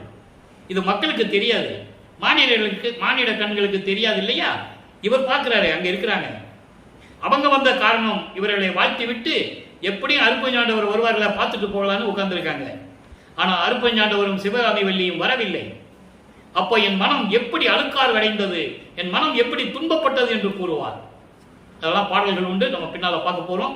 இந்த சுருக்கத்தை மட்டும் உங்களுக்கு சொல்றேன். அப்போ இந்த நிலைகள் இருக்கும்போது அதுக்கப்புறம் 2 குதிரை மாட்டின தேர்ல மணமக்களை வாழ்த்திட்டு போவாங்கன்றது ஒரு பாடல் இருக்கு. அதையும் நம்ம விளக்கம் பார்த்துட்டோம். அதனால யாரும் மறுக்க முடியாது, எல்லா உண்மைகளும் திருவருட்பால இருக்கு. அப்ப இந்த நிலையில் இருக்கும்போது இவர் மனம் எப்படி துன்பப்பட்டது என்பதை ஒரு பாடலிலே கூறியிருக்கிறார். அப்படி அதனால நிகழ்ச்சியெல்லாம் முடித்து விட்டு இவர் மனம் வெறுத்து மன உறுதியுடன் அவர் இருக்கிற அந்த இடத்துல வீட்டுல கதவை பூட்டி தாப்பா போட்டார். இறைவன் வந்தா வரட்டும், கதவை திறந்து வரட்டும், தாப்பாவை திறந்து வரட்டும், நான் திறக்க மாட்டேன் அப்படின்னு சொல்லி தாப்பா போட்டார். அருப்பஞ்சோதி ஆண்டவர் பார்க்கிறார், மகனுடைய கோபத்தை புரிந்து கொண்டார். இப்போ மகனுக்கு வருவிக்க விட்டு எத்தனை ஆண்டுகள் ஆகுது? 32 ஆண்டுகள் ஆகிவிட்டது. இனி 19 ஆண்டுகள் தான் பாக்கி. 51 வருஷத்துல திருவிளையாடல 32 வருஷம் திருவிளையாடல் முடிஞ்சிடுச்சு. நீ 19 வருஷம் தான் பாக்கி இருக்கு. ஆக இனிமே அவனை வருத்த விட போடக்கூடாது என்று சொல்லி இறைவன் விண்ணுலகத்திலே இருந்து மகனை தேடி தெருவழியாக நடந்து வருகிறார். ஏன் நடந்து வரணும்? அதுக்கு விளக்கம் இருக்கு. மகனை சாந்தப்படுத்தணும். அவர் நினைச்ச நேரம் நிற்க முடியாத மகன் முன்னால. இவன் சாந்தமடைய மாட்டார், அவர் கோபமா இருக்கிறான் மகன் சொல்லி தெருவழியா நடந்து வர்ற மாதிரி நடந்து வராரு. அவர் எப்படி நடந்து வந்தார் என்றதை பாடல சொல்றாரு. எப்படி அருளை கொடுத்தார் என்று சொல்றாரு. அருள் பிரகாச மாலை 4ஆம் திருமுறை பதிகம் 2 இன்னைக்கு 56வது பாடலுடைய விளக்கத்தை பார்க்க போறோம். மொத்தம் 100 பாடல்களை நமக்கு அருளி இருக்கிறார்கள். ஒவ்வொரு பாடலிலும் எப்படியெல்லாம் நடந்தது என்பதை இதுவரைக்கும் நாம் பார்த்து விட்டோம். இன்னைக்கு 56வது பாடல். நல்லா பாருங்க, தன்னுடைய தந்தை எப்படி வருகிறார். இப்போ வல்லப்பெருமான் அவர்களுக்கு அருட்பெருஞ்சோதி ஆண்டவர் அவர்தான் இறைவன் தெரியும், சுத்த சன்மார்க்கம் இருக்கிறது தெரியும், அதை வாங்க போறன்னு தெரியும்.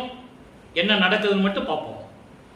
அருள் விளங்கும் முன் அகத்தே, அருள் விளங்கும் உள் அகத்தே, அது அதுவாய் விளங்கும் அணிமலர் சேவடி வருந்த. எப்படி சொல்றார் பாருங்க. அப்படிப்பட்ட திருவடிகளாம், அழகான அருளுடைய திருவடிகள் வருத்தமடைய நடந்து அருளி.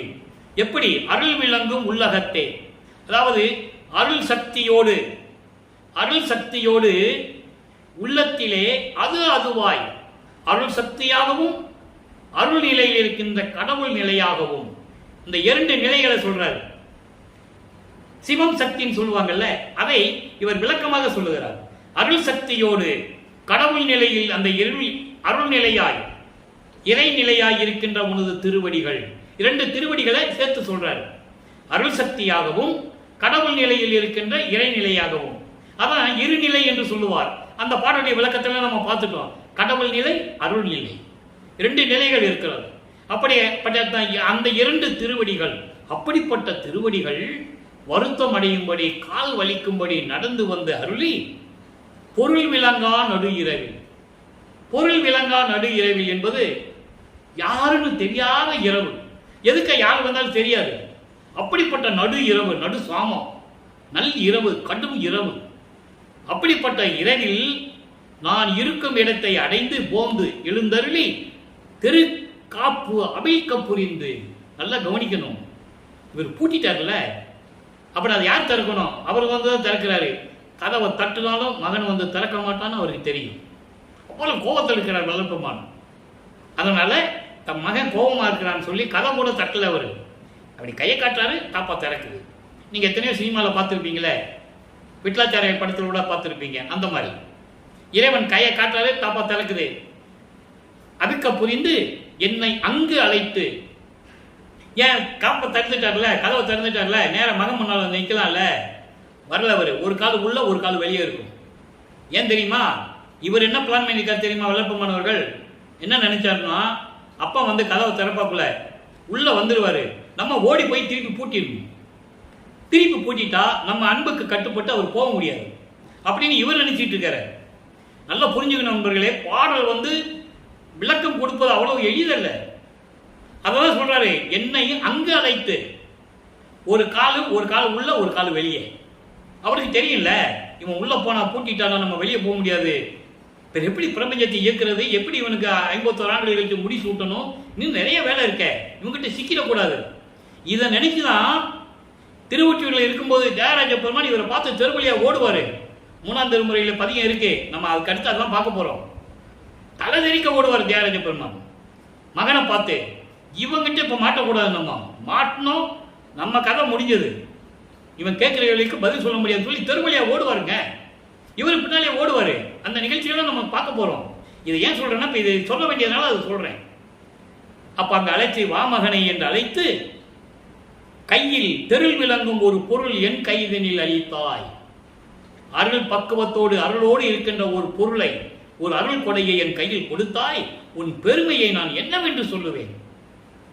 அதோடு மட்டுமல்ல, மருள் விளங்கி உணர்ச்சியுற திருமணி மன்றிடத்தை, மருள் விளங்கி உணர்ச்சியுற திருமன்றிடத்தை, அதாவது மாயைகளையும் மயக்கங்களுடைய விளக்கங்களை எல்லாம் எனக்கு உணர்த்தி, எனக்கு தெரிவித்து, அங்கே திருச்சிற்றம்பலத்திலே திருவிளையாடல் செய்து கொண்டிருக்கின்ற இறைவனே, மண் உயிருக்கு இன்ப அருள் வழங்கும் நடத்தரசு. மண் உயிர் என்பது உயிரினங்கள், இறைவனால் படைக்கப்பட்ட உயிரினங்கள். அந்த உயிரினங்கள் இன்பம் வர வேண்டும், இன்பமாக வாழ வேண்டும் என்பதற்காகவே அருள் செய்து கொண்டிருக்கின்ற இறைவனை என்று சொல்லி இந்த பாடலை நமக்கு அருளியிருக்கிறார்கள்.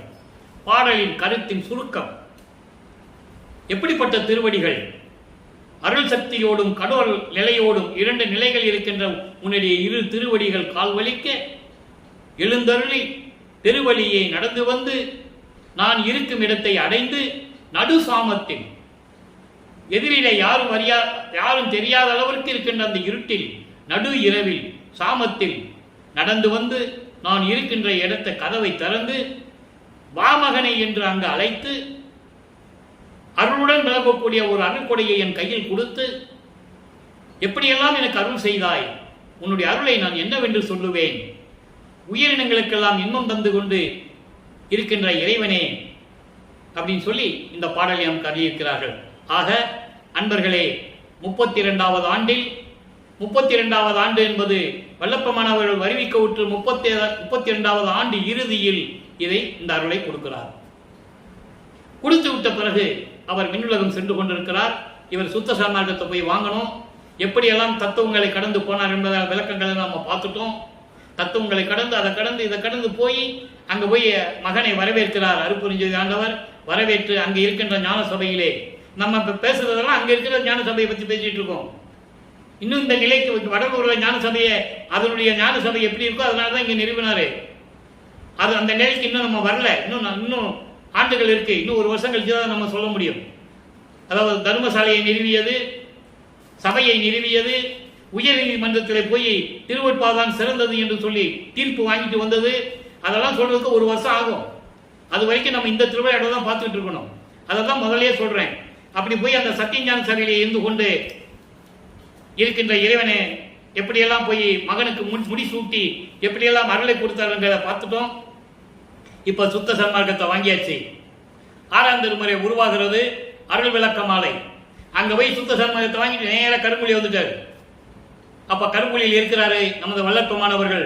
கருங்குழியில தான் 9 ஆண்டுகள் இருந்தது. தண்ணீரால் விளக்கரித்த இடம் என்ற ஒரு பெயர் ஏற்பட்டது. தண்ணீரால் விளக்கரித்த இடம் பெயர் ஏற்பட்டது, சந்தோஷம். ஆனா அது மட்டும் அங்க நடக்கல. அப்பனும் மகனும் சேர்ந்து உரையாடியது இடம், அற்புதமான இடம் கருங்குழி. அங்கதான் உட்காந்துட்டு எல்லா திட்டங்கள் போடுறது. இவர் அப்பனை கூப்பிடுவாரு, அவர் விண்ணுலகத்திலிருந்து நேர பூலகத்துக்கு வந்து அங்க போய் மகன் கிட்ட உட்காந்துக்குவாரு. அப்ப நடந்தது அருள் விளக்க மாலை.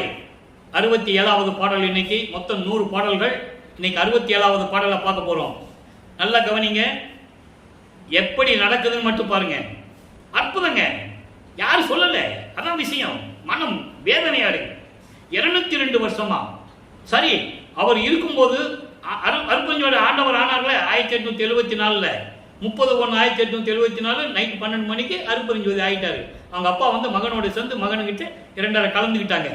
அவர் சொல்றாரு, நீ மேல உலகம், உனக்கு ஒரு உலகம் இருக்கு தம்பி, நீ அங்க வந்துரு மகனேன்னு சொல்றாரு. இவர் வர முடியாது. பூலோகத்தில் வருவிக்க விட்டவன் நான், பூலோகத்தில் இருந்து கொண்டே நான் இந்த பிரபஞ்சத்தை இயக்குகிறேன் என்று சொல்லி சித்தி வளாகத்தில் இருக்கிறார். யாரு சொல்லல. போனாரு, ரூம்ப பூட்டாரு, மறைஞ்சுக்கிட்டாரு. அப்புறம் திறந்து பார்த்தாரு, அவர் இல்லை. இதான் சொன்னாங்களே தவிர அவர் இங்கு இருந்து கொண்டு பிரபஞ்சத்தை இயக்குகின்றார் என்று யாரும் சொல்லல. அதான் நீங்க புரிஞ்சுக்கணும். மறைக்கப்பட்ட உண்மை. நான் தைரியமாக எங்க வேணாலும் உறுதியா சொல்லுவேன். ஏன்னா அவர் சொன்னதான் நான் சொல்றேன். நானா சொல்றேன், அவர் சொல்றதை நான் மக்களுக்கு சொல்லிட்டு இருக்கேன். இப்ப பாருங்க, அருள் விளக்க மாலையில் என்ன சொல்றாரு? தன் அரசை செலுத்தி நின்ற தத்துவங்கள் அனைத்தும், இந்த தத்துவங்கள் இருக்க 36 தத்துவங்கள், 60 தத்துவிகள், 36 தத்துவங்களுடைய உட்கருவிகள், இவங்க அனைத்தும் தன் அரசு செலுத்தி ஓடி நின்று கொண்டிருந்த, ஆதிக்கம் சென்று கொண்டிருந்தன தத்துவங்கள்லாம் சேர்ந்து அந்த தத்துவங்களை அடக்கி தனித்தனி என் வசமாக்கி. எவ்வளவு அற்புதமா சொல்றாரு பாருங்க. வல்லப்பெருமானை பத்தி சொல்லுனா மனசு அப்படி இருக்கும், இவ்வளவு பூரிப்பா இருக்கும். எப்படிப்பட்ட இறைவனை மக்களை மக்கள்கிட்ட சொல்லாம விட்டுட்டாங்க. அந்த தத்துவங்களை அனைத்தையும் அடக்கி தன்வசமாக்கி தாழ்ந்து ஏவல் இயற்ற தத்துவங்களை இவர் சொல்ற பணியை செய்து, பிரம்மன் திருமணம் இவர் சொன்ன பணியை செய்யணும். லட்சுமி சரஸ்வதி எல்லாம் இவங்களை வணங்கணும். பாட்டில் இருக்கே, எந்த விளக்க நான் கொடுத்துருக்கேன். அப்போ இப்படியெல்லாம் தத்துவங்களை தன் வசமாக்கி என்னை வணங்கி தாழ்ந்து ஏவல் இயற்ற நான் சொல்லுகின்ற வேலைகள் அது செய்யணும். இதைதான் சொல்லுவார் அருட்பெருஞ்சோதி அட்டகத்திலே 7வது பாட்டிலே சொல்லுவார். தத்துவங்கள் அனைத்தையும் தனித்தனியாக கடந்தேன், தத்துவாதீத மேல்நிலையில் சித்தியல் முழுதும் தெரிந்தேன், அவை மேல் சிவநிலையை தெரிந்திட சென்றேன். சொன்னார்ல, பாட்டு படிக்க தெரியுதுல்ல, மக்கள்கிட்ட ஏன் சொல்ல தெரியல? என்ன சொல்லிட்டாங்க தெரியுமா? அவர் இங்க இருப்பார்ப்பா, 2 மாசம் இருப்பாரு, 6 மாசம் எங்கேயாவது போயிடுவாரு, அப்புறம் வருவாரு. இப்படிதான் சொன்னாங்க. அவர் என்ன சொல்றாரு? நான் தத்துவங்களை எல்லாம் கடந்து, அண்டங்களை கடந்து சிவஞான வழிக்கு சென்று கொண்டு இருக்கிறேன் என்று சொல்கிறார். பறக்கும் சக்தியை பெற்றவர், நினைத்த இடத்தில் இருப்பார். அப்படி எனக்கு ஏவல் செய்ய முன்னரசும் பின்னரசும் நடு அரசும் போற்ற. எப்படி சொல்ற பாருங்க, முன்னரசு, நடு அரசு, பின்னரசு. இதற்கு முன்னால் ஆண்டவர்கள் பிரம்மன், திருமால், ருத்திரன் போன்ற 5 பதத்தலைவர்கள் என்னை போற்ற. பின்னரசு, பின்னால் வந்த சிவஞானிகள், அடியார்கள், மன்னர்கள், சிவபெருமானை போற்றிய மன்னர்கள் எல்லாம் என்னை வாழ்த்த. நடு அரசு, இதுக்கு நடுவில் ஏற்பட்டவர்கள், ஞானிகள், ரிஷிகள், முனிவர்கள் எல்லாருமே என்னை போற்ற. அதான் சொல்றாரு, முன்னரசு, பின்னரசு, நடு அரசு போற்ற. எவ்வளவு அற்புதமா சொல்றாரு பாருங்க. இந்த விளக்கெல்லாம் இறைவனுடைய அருளை இல்லாமல் சொல்லவே முடியாது, ஆணித்தரமாக கூறுவேன். இப்படி வானவர்களும், தேவர்களும், முனிவர்களும், ரிஷிகளும், மன்னர்களும் கலியுகத்தில் எல்லாரும் போற்ற. முன்னும் அண்ட பிண்டங்கள் எவற்றினும் எப்பாலும் என் அரசே என்று உரைக்க. எப்படி சொல்ற பாருங்க. இந்த அண்டங்களும் பிண்டங்களும் உயிரினங்களும் எல்லாருமே எப்பாலும் எவற்றிலும் எங்கும் சென்றாலும் சரி என் அரசு என்று சொல்லும்படி எனக்கு முடிசூட்டி சொல்லிட்டாரா? முடிசூட்டினா இளவரசர் பட்டம். மன்னர்கள் தன் மகனுக்கு இளவரசர் பட்டம் சூட்டுவார்கள். அதுபோல அருட்பெருஞ்சாண்டவர் தன் மகனுக்கு முடிசூட்டுகிறார். இவன் தான் இனி பிரபஞ்சத்தை இயக்கப் போகின்ற கடவுள், 5 தொழில்களையும் செய்து கொண்டு என்று முடிசூட்டி. இதெல்லாம் மக்கள்கிட்ட யார் சொன்னது? ஒரு ஆள் கூட சொல்லல. யாராவது சொல்லியிருந்தாங்க, நீங்க சொல்லுங்க என்கிட்ட, நான் தலை வணங்குகிறேன். முடிசூட்டி இன்ப வடிவாக்கி. இன்ப வடிவாக்கி என்பது, பேரின்ப வடிவாக்கி என்பது இறைவனுடைய வடிவத்தை, இறைவனுடைய முத்தேகத்தை எனக்கு கொடுத்து என்றும் இளங்க செய்த சிவமே. சிவம் என்ன? அருட்பெருஞ்சோதி. சிவன் வேறு, சிவம் வேறு. சிவன் சைவ சமயத்தை சேர்ந்தவன், சிவம் அருட்பெருஞ்சோதி. சாதியும் மதமும் சமயமும் பொய் என ஆதியில் உணர்த்திய அருட்பெருஞ்சோதி. சாதி மதமும் சமயமும் காண ஆதியானாதையாம் அருட்பெருஞ்சோதி. நல்லா புரிஞ்சுக்கணும் நீங்க. அதனால்தான் சிவமே என்று கூறுகிறார். அருட்பெருஞ்சோதியே, என் அரசே, என் உயிரே, என் இரு கண்மணியே, என் இணையடி பொன்மலருக்கு என் இசையும் அணிந்தருளே. உன் பொன்னான திருவடிகளுக்கு நான் பாடுகின்ற பாடல்களையும் விண்ணப்பங்களையும் முறைகளையும் ஏற்று எனக்கு அருள வேண்டும் என்று சொல்லுகிறார். அடுத்து பாருங்க, அருள் ஆர் அமுத பேரு எப்படி எல்லார்களையும் பெற்றுக் கொண்டார். பதிகம் 54 9வது பாடல். மருளை நெஞ்சகனேன் மனவாட்டம் எல்லாம் தவிர்ந்தேன். நான் சமயங்களிலும் மதங்களிலும் மார்க்கங்களில் இருந்த போது எனக்கு ஏற்பட்ட மாயை மயக்கங்களை எல்லாம் நீக்கி, எல்லா குற்றங்களையும் நீக்கி, என மனவாட்டத்தையும் நீக்கி, தெருளே ஓர் வடிவாய், அருள் வடிவாய் உறச் செய்த சொல்லும் சூழலே. அருள் வடிவாய், ஞான தேகம், முத்தேகம் உண்டு, சுத்த தேகம், பிரண தேகம், ஞான தேகம். இந்த அருள் வடிவு என்பது ஞான தேகம். அது எல்லா தேகமும் அதில் அடங்கிடும், முத்தேகத்தில் அதில் அடங்கிடும். அப்படியெல்லாம் எனக்கு கிடைக்க செய்த செல்லும் சூடரே, அருட்பெருஞ்சோதியே. எப்படி சொல்றாரு பாருங்க. அருளை பெற்றதை 2 வரியில சொல்றாரு. நம்ம இவ்வளவு திருவிளையாடலை இவ்வளவு நேரம் பார்த்தோம். அதை விளக்கத்தை சுருக்கமாக உலக மக்களுக்கு சொல்லுகிறார். இதுதான் உண்மை. அடுத்து சொல்வார் பாருங்க, பொருளே, பொருளே என்ன? இறைவா, அருட்பெருஞ்சோதியே, சிற்றவைவால் உருகின்ற என் புண்ணியனே, சுத்த சன்மார்க்கத்தை ஏற்றுக்கொண்ட என் தலைவனே, அருளே தந்தனையே, அருளையும் கொடுத்துட்ட அருளார் ஆரம்பதும் தந்தனையே. அருளார் ஆமுதம் சுத்த சன்மார்க்கம், சுத்த சன்மார்க்கத்தையும் தந்தனையே. சுத்த சன்மார்க்கத்தை பற்றவங்க எல்லாம் வந்துருமே. மரணமில்லா பெருவாள் வந்துடும், சாகா கல்வி வந்துடும், முத்தேகம் வந்துடும், எல்லாமே வந்துடும். 5 தொழில் செய்யக்கூடிய ஆற்றல் வந்துடும். அதுக்குதான் அருள் ஆரம்பது என்று சொல்லுகிறார். இந்த அருள் ஆரம்பது என்பது சுத்த சன்மார்க்கம், சுத்த சன்மார்க்கம் தந்தனையே. அதுக்கடுத்து பாருங்க, அவருடைய அனுபவ நிலையை சொல்றாரு. 57வது பதிகம் அவருடைய அனுபவம் எப்படி இருந்தது. 7வது பாடல் நல்லா கவனிக்கணும் நண்பர்களே. நான் ஒவ்வொரு பாடலை சொல்லியும் இறைவனை திருவிளையாடலை சொல்லுகிறேன் என்றால் உண்மையை மக்கள் உணர வேண்டும். இவன் என்ன வந்துகிட்டு என்னமோ பொய்யா என்னமோ சொல்லிட்டு மக்கள் நினைக்க கூடாது. உண்மை அல்ல, அதாவது உண்மை நிலையை உலக மக்களுக்கு சொல்லணும்.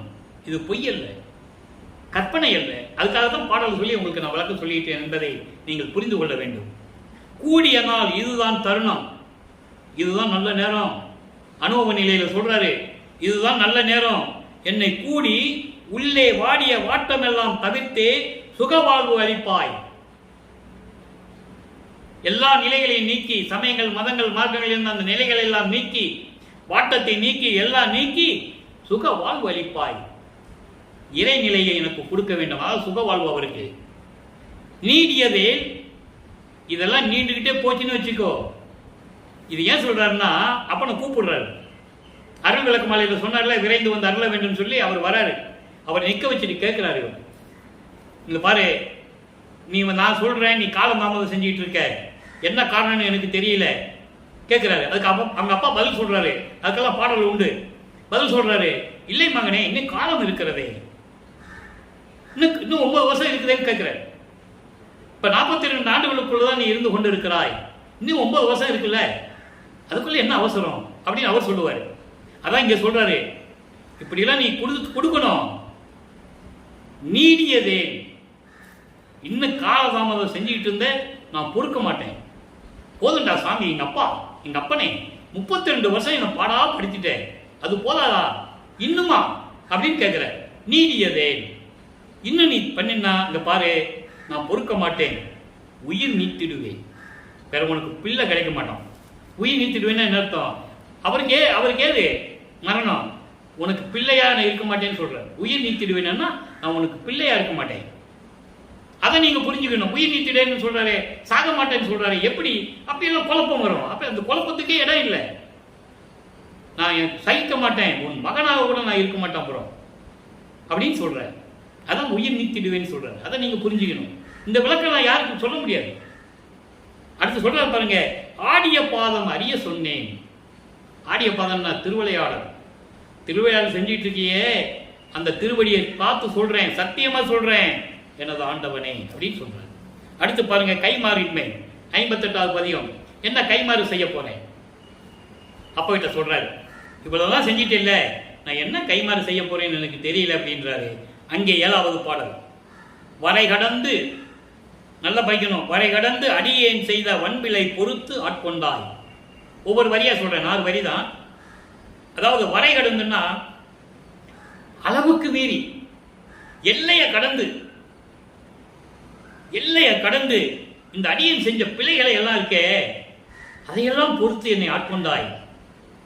அவர் என்ன பிழை செஞ்சிருப்பாரு? நல்லா யோசனை பண்ணி பாருங்க. தெரியாம இருந்தது, சமயங்களிலும் மதங்களிலும் மார்க்கங்களிலுடைய நெறிகளை பின்பற்றி கொண்டு தெரியாமல் இருந்தது. அதையெல்லாம் பொறுத்து என்னை ஆட்கொண்டாய். திரை கடந்து அண்ட பிண்ட திசையெல்லாம் கடந்து, திரை கடந்து என்பது இந்த மறைப்பு நிலை கொடுத்தார்ல மகனுக்கு. மகனை ஆட்கொண்டாரு 9வது ஆண்டில், வருவிக்க விட்டு 9வது ஆண்டில் ஆட்கொள்ளும் போது மறைப்பு நிலையை கொடுத்துறாரு. இப்ப அந்த மறைப்பு நீக்கிறார். மறைப்புகளை எல்லாம் கடந்து அப்பா கரை கடந்து ஓங்கும் உண்டன் கருணையின் கடலை, அந்த கருணையை நான் என்னவென்று சொல்லுவேன்? உரை கடந்தது என்றால் யான் உணர்வது என் உரைப்பது என்றே. அதாவது உன் புகழ்ச்சிக்கு எல்லை கடந்து இருக்கிறது. உன் புகழ்ச்சி சொல்ல முடியாது, ஒப்பற்ற அரிய நிலையில் இருந்து கொண்டிருக்கிறாய். நான் என்ன சொல்லுவது? உன்னுடைய அருளுக்கு நான் என்ன கைமாறு செய்ய போகிறேன்? எனக்கு தெரியவில்லையே, என்ன சொல்லுவதென்று கூட எனக்கு தெரியவில்லை என்று சொல்லி இந்த பாடலை அருளியிருக்கிறார்கள். அடுத்து உலப்பில் இன்பம். உலப்பில் இன்பம் என்பது அழியாத இன்பம். அதை என்ன சொல்ற பாருங்க, அற்புதமா இருக்கும். எல்லாம் செய்ய வல்லவனே என்னை ஈன்ற, எப்படி சொல்றார் பாருங்க, என்னை ஈன்ற தாயில் நல்லாய். இங்க இந்த வார்த்தையை பிரித்து சொல்லணும், இல்லைன்னா பொருள் வராது. என்னை ஈன்ற தாயில் நல்லாய், அதாவது தாயை விட அன்பு உள்ளம் கொண்ட என்னை ஈன்ற நல்லாய். தந்தையே, சிவஞானிகள் பெற்ற மெஞ்ஞான வாழ்வே, சிவஞானிகள் பெற்ற மெஞ்ஞான வாழ்வே. இது எல்லாத்தையும் அடக்கி சொல்லிடுறார். சிவயோகத்தில் இருந்த, சிவதவத்தில் இருந்த முனிவர்கள், ரிஷிகள், சமய குறவர்கள் எல்லாத்தையும் சேர்த்து இதில் சொல்லிடுவார். ஞான வாழ்வே, மெஞ்ஞான வாழ்வே. கொல்லா நெறி காட்டி என் தன்னை குறிப்பில் கொண்டு, நல்லா கவனிக்கணும். கொல்லா நெறி காட்டி, கொல்லா நெறி எதில் இருக்கும்? சுத்த சன்மார்க்கத்தில் தான் இருக்கும் கொல்லா நெறி. கொல்லா நெறின்னு சுத்த சன்மார்க்கத்தில் இருக்கும், வேற எங்கேயும் இருக்காது. சமயங்களிலும் சரி, மார்க்கங்களிலும் சரி, மதங்களில் சொல்லப்பட்ட நெறிகளில் கொல்லா நெறி இருக்காது. ஆனால் சுத்த சன்மார்க்கத்தில் தான் கொல்லா நெறி இருக்கும். கொல்லா நெறி, அதாவது கொல்லா விரதம் தன்னை கொல்லாரை காணில், கொல்லா விரதம் தன்னை கொல்லாரை காணில் ஒரு புல் என எண்ணி புறம்பொழிகன்னு சொல்லுவார். எந்த உயிரையும் கொல்ல மாட்டேன்னு ஒரு சபதம் எடுக்காதவனை நீ பார்த்தீங்கன்னா அவனை ஒரு தூசியா நினைச்சிரு, அவங்ககிட்ட போகாது. கொல்லா விரதம் தன்னை கொண்டார் தன்னை, கொல்லா விரதம் தன்னை கொண்டார் தம்மை தல்லானை, இதான திருமறையில் சொல்லுவார். கொலையும் புலையும் தல்லாரை தல்வானை, அவங்ககிட்ட எல்லாம் இறைவன் இருக்க மாட்டான்னு சொல்லுவார். அதான் சொல்றாரு, கொல்லா நெறி காட்டி சுத்த சன்மார்க்கத்தை எனக்கு காட்டி எந்தனையும் மனதில் கொண்டு என் கொல்லாமை பொறுத்தனை, நான் செய்த குற்றங்களை எல்லாம் சிறுமைகளை எல்லாம் பொறுத்தானே வாழ்கனின் மாண்பை என்று கூறுகிறார். அடுத்து பாருங்க, செய்பணி விளம்பல். நண்பர்களே, இப்ப இறைவன் வந்தாரு, 32 ஆண்டுகள் வரைக்கும் அறிவிக்கு விட்ட 32 ஆண்டுகள் வரைக்கும் வல்லப்பெருமான் எப்படியெல்லாம் நமது பிள்ளை பெருமாள் துன்பப்பட்டார் என்பதை பார்த்தோம். அதன் பிறகு இறைவன் வந்து அருளை கொடுத்ததை பார்த்தோம். அதன் பின்னே அங்கே சிவஞான வழிக்கு சென்று சுத்த சன்மார்க்கத்தை பெற்று வந்ததை பார்த்தோம். இதெல்லாம் பார்த்துட்டு இப்போ நான் என்ன பண்ணி செய்யணும்னு கேட்கிறேன். அதுக்கு ஒரு பதிகம், 61வது பதிகம், செய்வனி விளவல், 7வது பாடல். நான் என்ன செய்யணும்னு நினைக்கிறாரு, என்ன செய்யணும்னு நீ சொல்ற அப்படின்னு அப்பாட்ட கேட்கிறாரு. மறப்பை தவிர்த்து சொல்லிட்டாரா, எல்லா மறைப்புகளையும் நீக்கி இங்கு இந்த பூலோகத்தில் என்னை என்றும் மாலா நிலையில் தனி அமர்த்தி, எவ்வளவு அருமையா சொல்ற பாருங்க. எனக்கு மறைப்பு நிலையை கொடுத்த, அப்ப அந்த மறைப்பு நிலையெல்லாம் நீக்கி எனக்கு எல்லா விவரத்தையும் சொல்லிட்ட, பிரபஞ்சத்தின் உண்மையிலாம் சொல்லிட்ட, இந்த பூலோகத்தில் என்னை கொண்டு வந்து, அதான் இங்குன்னு சொல்றேன், இந்த பூலோகத்தில் என்னை கொண்டு வந்து வருவிக்க செய்து மரணமில்லா பெருவாழ்வை கொடுத்து அழிவில்லாத நிலையில் என்னை அமர்த்தி என்னை இருக்க வைத்தாயே சிறப்பே, சிறப்பான என் தந்தையே, சிற்றம்பலவா நின் செல்வ பிள்ளை ஆக்கினாயே சொல்லிட்டாரா. செல்வ பிள்ளை ஆக்கினாயே, பிறப்பே தவிர்த்தேன். இந்த வரியை நல்லா கவனிக்கணும். அவர் ஏற்கனவே பிறப்பு இறப்பு இல்லாதவர், அப்புறம் ஏன் பிறப்பே தவிர்த்தேன் சொன்னார் என்றது ஒரு விளக்கம் இருக்கு. இறைவனால் வரிமிக்கு உற்றதனால் இந்த உலகிலே ஒரு தாயின் வழியாக, ஒரு தாயின் கருவறையில் இருந்து 10 மாதம் இருந்து பிறந்ததனால் இந்த உடம்பை மனித உடம்பு, மனித பிறவி எடுத்த உடம்பு என்று என்னை சொல்லுகிறார்கள். அதை உலகம் அறியும்படி தேவர்கள் அறியும்படி அதை நீக்க வேண்டும் என்று சொல்லுவார் ஒரு பாடலிலே. அதனால் சொல்றார், பிறப்பு தவிர்ந்தேன், பெருங்கலிப்பால் பெருமாள் நின்பால் வளர்கின்றேன், பேரன்பம்போடு உன்னோடு மகனாக நான் வளர்ந்து கொண்டிருக்கிறேன். இறைவனுடைய மகனுக்கு ஏது பிறப்பு, அதை நீங்க புரிஞ்சுக்கணும். அதான் கான்செப்ட். இறைவனுடைய மகனுக்கு பிறப்பு இருக்குமா? இருக்காது. அதான் அதனால சொல்றாரு, பிறப்பேர் உலகில் உன்னை பாடி ஆடும் வண்ணம் செப்புகவே. இந்த வலிமையான உலகில் நான் என்ன செய்யணும்? உன்னை வணங்கி உன் புகழை சொல்லி நான் எப்படி செயலாற்ற வேண்டும் அதை சொல்லுன்னு சொல்றேன். ஆடும் வண்ணம் செப்புவேன்னா டான்ஸ் ஆடுறதை பத்தி இல்லை, நடனம் ஆடுறதை பத்தி இல்லை, அதெல்லாம் கிடையாது. அது உலகியல் நூல் விளக்கம். உன் புகழ் பாடி, உன்னை வணங்கி உன் புகழ் பாடி உன்னுடைய அருளை சொல்லி இந்த உலகத்தில், வலிமையான உலகத்தில் நாம் என்ன செய்ய வேண்டும் என்ற முறையை, அதான் வண்ணம் சொல்றாரு, அந்த தகுதியை எனக்கு சொல்லுவாயாக என்று சொல்லுகிறார். இறுதியாக ஒரே ஒரு பாடல், 125வது பதிகம், ஆடிய பாதம், 14வது பாடல். ஆடிய பாதம் என்பது திருவிளையாடல் செய்தது, இறைவனுடைய திருவிளையாடல் செய்தது. நல்லா கவனிக்கணும். 6 அந்தத்தும் உள்ளும் அமர்ந்த பொற்பாதம், ஆதி அனாதியுமாகிய பாதம், மாறு அந்தமில்லா என் வாழ் முதல் பாதம், மண் முதல் 5ஆய் வழங்கிய பாதம். அதாவது ஆதியும் அந்தமில்லா தோன்றிய இறைவன், 6 அந்தங்களை தோன்றிய இறைவன், இப்படியெல்லாம் திருவிளையாடல் செய்து கொண்டிருந்த இறைவன், வேறுபாடு இல்லாமல், என்னை வேறுபாடு நினைக்காமல், பிணக்கு இல்லாமல் என்னை ஆட்கொண்டு என்னை வாழ வைத்த முதல் கடவுள். அதோடு மட்டுமல்ல, மண் முதல் 5ஆய் வழங்கிய பாதம், 5 பூதங்களை எனக்கு கொடுத்த பாதம், நிலம், நீர், நெருப்பு, காற்று, ஆகாயம், இப்படி 5 பூதங்களை எனக்கு வழங்கி இதை செயலாற்றுக மகனே என்று சொல்லி எனக்கு வழங்கிய பாதம். அப்படி திருவிளையாடல் செய்த இறைவன் என்று சொல்லி அந்த பாடலை நமக்கு அருளியிருக்கிறார்கள். அன்பர்களே, இதுவரையில் இறைவனுடைய திருவிளையாடலை பார்த்துவிட்டோம். நீங்களும் சுத்த சன்மார்க்கத்தில் இறங்கி சேர்ந்து கொலையும் குலையும் தவிர்த்து ஜீவகாரண்ய ஒழுக்கத்தில் இருந்து உயிர் இறக்கத்தோடு இருந்து இறைவனுடைய திருவடிகளை வணங்கி எல்லா செல்வங்களையும் அருள்களையும் பெற்றுக்கொண்டு வாழ்வாங்க வாழ வேண்டும் என்று வாழ்த்தி இந்த வள்ளலார் குழியன் விடைபெறுகிறேன். மீண்டும் நாளை சந்திப்போம். நன்றி, வணக்கம். அருட்பெருஞ்சோதி அருட்பெருஞ்சோதி, தனிப்பெரும் கருணை அருட்பெருஞ்சோதி. நாளையும் இறைவனுடைய திருவிளையாடல் தொடரும்.